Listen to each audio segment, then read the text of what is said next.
Chapter 12. The Return of Ulysses.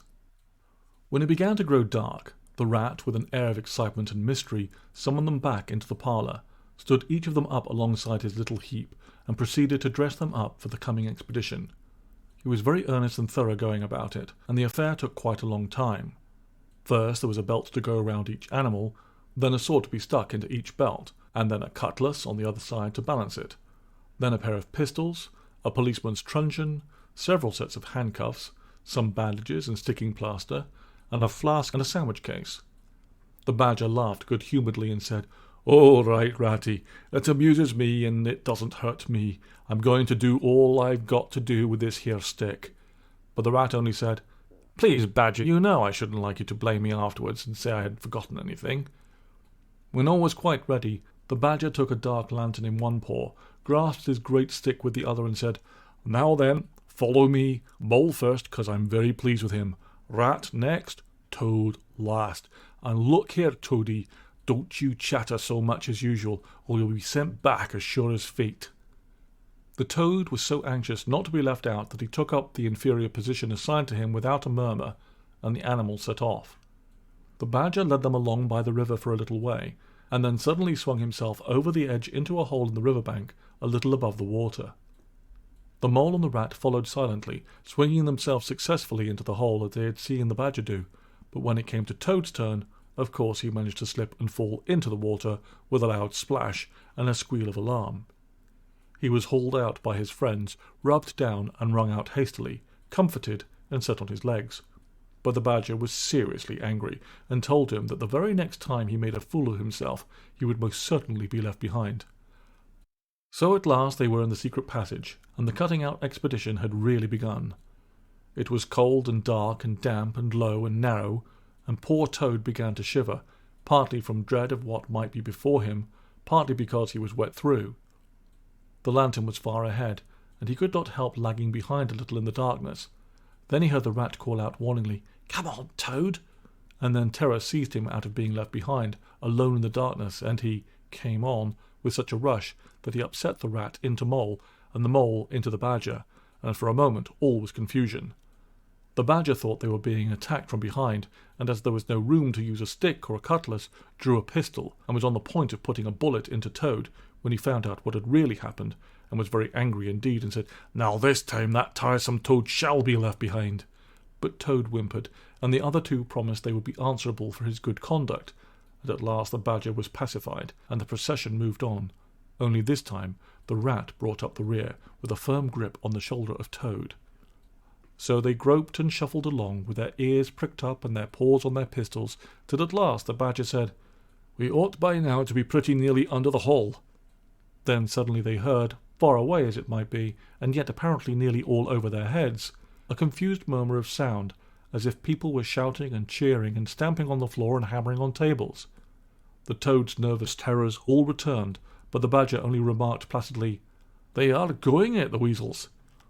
The passage now began to slope upwards. They groped onward a little further, and then the noise broke out again, quite distinct this time, and very close above them. "Hooray, hooray, hooray, hooray!" they heard, and the stamping of little feet on the floor, and the clinking of glasses as little fists pounded on the table. "What a time they're having," said the badger. "Come on." They hurried along the passage till it came to a full stop, and they found themselves standing under the trap door that led up into the butler's pantry. Such a tremendous noise was going on in the banqueting hall that there was little danger of their being overheard. The badger said, "Now, boys, all together," and the four of them put their shoulders to the trap door and heaved it back. Hoisting each other up, they found themselves standing in the pantry, with only a door between them and the banqueting hall, where their unconscious enemies were carousing. The noise, as they emerged from the passage, was simply deafening. At last, as the cheering and hammering slowly subsided, a voice could be made out saying, "Well, I do not propose to detain you much longer." Great applause. "But before I resume my seat," renewed cheering, "I should like to say one word about our kind host, Mr. Toad. We all know Toad." Great laughter. "Good Toad, modest Toad, honest Toad." Shrieks of merriment. "Only just let me get at him," muttered Toad, grinding his teeth. "Hold hard a minute," said the Badger, restraining him with difficulty. "Get ready, all of you." "Let me sing you a little song," went on the voice, "which I have composed on the subject of Toad." Prolonged applause. Then the Chief Weasel, for it was he, began in a high, squeaky voice. "Toad, he went a-pleasuring gaily down the street." The Badger drew himself up, took a firm grip of his stick with both paws, glanced round at his comrades and cried, "The hour is come! Follow me!" and flung the door open wide. What a squealing, and a squeaking, and a screeching filled the air. Well might the terrified weasels dive under the tables and spring madly up at the windows. Well might the ferrets rush wildly for the fireplace and get hopelessly jammed in the chimney. Well might tables and chairs be upset, and glass and china be sent crashing onto the floor. In the panic of that terrible moment, when the four heroes strode wrathfully into the room, the mighty Badger, his whiskers bristling, his great cudgel whistling through the air, Mole, black and grim, brandishing his stick and shouting his awful war cry, "A mole! A mole!" Rat, desperate and determined, his belt bulging with weapons of every age and every variety. Toad, frenzied with excitement and injured pride, swollen to twice his ordinary size, leaping into the air and emitting toad whoops that chilled them to the marrow. "Toad, he went a-pleasuring," he yelled. "I'll pleasure 'em!" And he went straight for the Chief Weasel. They were but 4 in all, but to the panic-stricken weasels the hall seemed full of monstrous animals, grey, black, brown and yellow, whooping and flourishing enormous cudgels, and they broke and fled with squeals of terror and dismay, this way and that, through the windows, up the chimney, anywhere to get out of reach of those terrible sticks. The affair was soon over. Up and down the whole length of the hall strode the 4 friends, whacking with their sticks at every head that showed itself, and in 5 minutes the room was cleared. Through the broken windows the shrieks of the terrified weasels escaping across the lawn were borne faintly to their ears. On the floor lay prostrate some dozen or so of the enemy, on whom the Mole was busily engaged in fitting handcuffs. The Badger, resting from his labours, leant on his stick and wiped his honest brow. "Mole," he said, "you're the best of fellows. Just cut along outside and look after those stout sentries of yours, and see what they're doing. I have an idea that, thanks to you, we shan't have much trouble from them tonight." The Mole vanished promptly through a window, and the Badger bade the other 2 set a table on its legs again, pick up knives and forks and plates and glasses from the debris on the floor, and see if they could find materials for a supper. "I want some grub, I do," he said, in that rather common way he had of speaking. "Stir your stumps, Toad, and look lively. We've got your house back for you, and you don't offer us so much as a sandwich." Toad felt rather hurt that the Badger didn't say pleasant things to him as he had to the Mole, and tell him what a fine fellow he was, and how splendidly he had fought, for he was rather particularly pleased with himself and the way he had gone for the Chief Weasel and sent him flying across the table with one blow of his stick. But he bustled about, and so did the Rat, and soon they found some guava jelly in a glass dish, and a cold chicken, a tongue that had hardly been touched, some trifle, and quite a lot of lobster salad, and in the pantry they came upon a basket of French rolls and a quantity of cheese, butter, and celery. They were just about to sit down when the Mole clambered in through the window, chuckling, with an armful of rifles. "It's all over," he reported. "From what I can make out, as soon as the stoats, who were very nervous and jumpy already, heard the shrieks and the yells and the uproar inside the hall, some of them threw down their rifles and fled. The others stood fast for a bit, but when the weasels came rushing out upon them, they thought they were betrayed, and the stoats grappled with the weasels, and the weasels fought to get away, and they wrestled and wriggled and punched each other and rolled over and over till most of them rolled into the river. They've all disappeared by now, one way or another, and I've got their rifles, so that's all right." "Excellent and deserving animal," said the Badger, his mouth full of chicken and trifle. "Now there's just one more thing I want you to do, Mole, before you sit down to your supper along of us, and I wouldn't trouble you, only I know I can trust you to see a thing done, and I wish I could say the same of everyone I know. I'd send Rat if he wasn't a poet. I want you to take those fellows on the floor there upstairs with you, and have some bedrooms cleaned out and tidied up and made really comfortable. See that they sweep under the beds, and put clean sheets and pillowcases on, and turn down one corner of the bedclothes, just as you know it ought to be done, and have a can of hot water and clean towels and fresh cakes of soap put in each room, and then you can give them a licking apiece if it's any satisfaction to you, and put them out by the back door, and we shan't see any more of them, I fancy, and then come along and have some of this cold tongue. It's first rate. I'm very pleased with you, Mole." The good-natured Mole picked up a stick, formed his prisoners up in a line on the floor, gave them the order, "Quick march," and led his squad off to the upper floor. After a time he appeared again, smiling, and said that every room was ready and clean as a new pin. "And I didn't have to lick them either," he added. "I thought on the whole they had had licking enough for one night, and the weasels, when I put the point to them, quite agreed with me, and said they wouldn't think of troubling me. They were very penitent, and said they were extremely sorry for what they had done, but it was all the fault of the chief weasel and the stoats, and if ever they could do anything for us at any time to make up, we had only got to mention it. So I gave them a roll apiece, and let them out the back, and off they ran as hard as they could." Then the mole pulled up his chair to the table and pitched into the cold tongue, and Toad, like the gentleman he was, put all his jealousy from him, and said heartily, "Thank you kindly, dear Mole, for all your pains and troubles tonight, and especially for your cleverness this morning." The Badger was pleased at that, and said, "There spoke my brave Toad." So they finished their supper in great joy and contentment, and presently retired to rest between clean sheets, safe in Toad's ancestral home, won back by matchless valour, consummate strategy, and a proper handling of sticks. The following morning, Toad, who had overslept himself as usual, came down to a breakfast disgracefully late, and found on the table a certain quantity of eggshells, some fragments of cold and leathery toast, a coffee-pot 3/4 empty, and really very little else, which did not tend to improve his temper, considering that, after all, it was his own house. Through the French windows of the breakfast-room he could see the Mole and the Water-Rat sitting in wicker chairs out on the lawn, evidently telling each other stories, roaring with laughter and kicking their short legs up in the air. The Badger, who was in an armchair and deep in the morning paper, merely looked up and nodded when Toad entered the room. But Toad knew this man, so he sat down and made the best breakfast he could, merely observing to himself that he would get square with the others sooner or later. When he had nearly finished, the Badger looked up and remarked rather shortly, "I'm sorry, Toad, but I'm afraid there's a heavy morning's work in front of you. You see, we really ought to have a banquet at once to celebrate this affair. It's expected of you. In fact, it's the rule." "Oh, all right," said the Toad readily. "Anything to oblige, though why on earth you should want to have a banquet in the morning I cannot understand.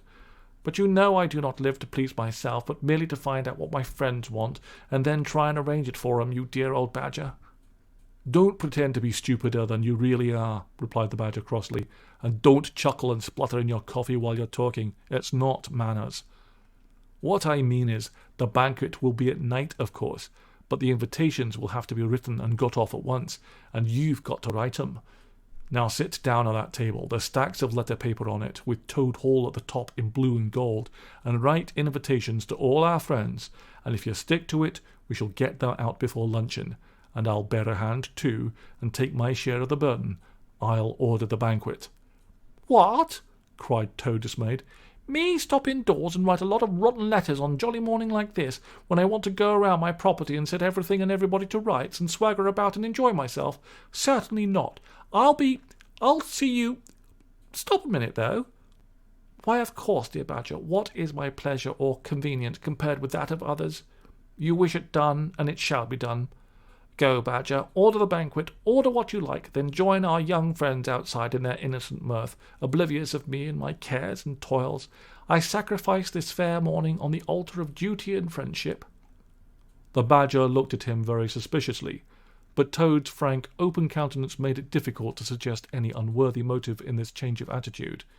He quitted the room accordingly, in the direction of the kitchen, and as soon as the door had closed behind him, Toad hurried to the writing-table. A fine idea had occurred to him whilst he was talking. He would write the invitations, and he would take care to mention the leading part he had taken in the fight, and how he had laid the chief weasel flat, and he would hint at his adventures, and what a career of triumph he had to tell about, and on the fly-leaf he would set out a sort of programme of entertainment for the evening, something like this, as he sketched it out in his head. Speech by Toad. There will be other speeches by Toad during the evening. Address by Toad. Synopsis. Our prison system, the waterways of old England, horse dealing and how to deal, property, its rights and its duties, back to the land, a typical English squire. Song by Toad, composed by himself. Other compositions by Toad will be sung in the course of the evening by the composer.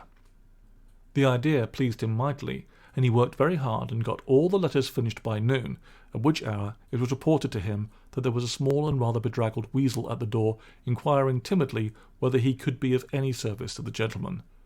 Toad swaggered out and found it was one of the prisoners of the previous evening, very respectful and anxious to please. He patted him on the head, shoved the bundle of invitations into his paw, and told him to cut along quick and deliver them as fast as he could, and if he liked, to come back again in the evening. Perhaps there might be a shilling for him, or again, perhaps there mightn't, and the poor weasel seemed really quite grateful and hurried off eagerly to do his mission. When the other animals came back to luncheon, very boisterous and breezy after a morning on the river, the mole, whose conscience had been pricking him, looked doubtfully at Toad, expecting to find him sulky or depressed. Instead, he was so uppish and inflated that the mole began to suspect something, while the rat and the badger exchanged significant glances. As soon as the meal was over, Toad thrust his paws deep into his trouser pockets, remarked casually, "Well, look after yourselves, you fellows. Ask for anything you want."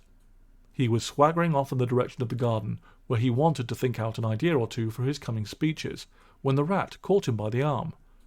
Toad rather suspected what he was after, and did his best to get away, but when the badger took him firmly by the other arm, he began to see that the game was up. The two animals conducted him between them into the small smoking room that opened out into the entrance hall, shut the door, and put him into a chair. Then they both stood in front of him, while Toad sat silent and regarded them with much suspicion and ill humour. "Now look here, Toad," said the rat. "It's about this banquet, and very sorry I am to have to speak to you like this, but we want you to understand clearly, once and for all, that there are going to be no speeches and no songs. Try and grasp the fact that on this occasion we're not arguing with you, we're just telling you." Toad saw that he was trapped. They understood him. They saw through him. They had got ahead of him. His pleasant dream was shattered. "Mayn't I sing them just one little song?" he pleaded piteously. "No, not one little song," replied the rat firmly, though his heart bled as he noticed the trembling lip of the poor disappointed Toad. "It's no good, Toady. You know well that your songs are all conceit and boasting and vanity, and your speeches are all self-praise and gross exaggeration and gas," put in the badger in his common way.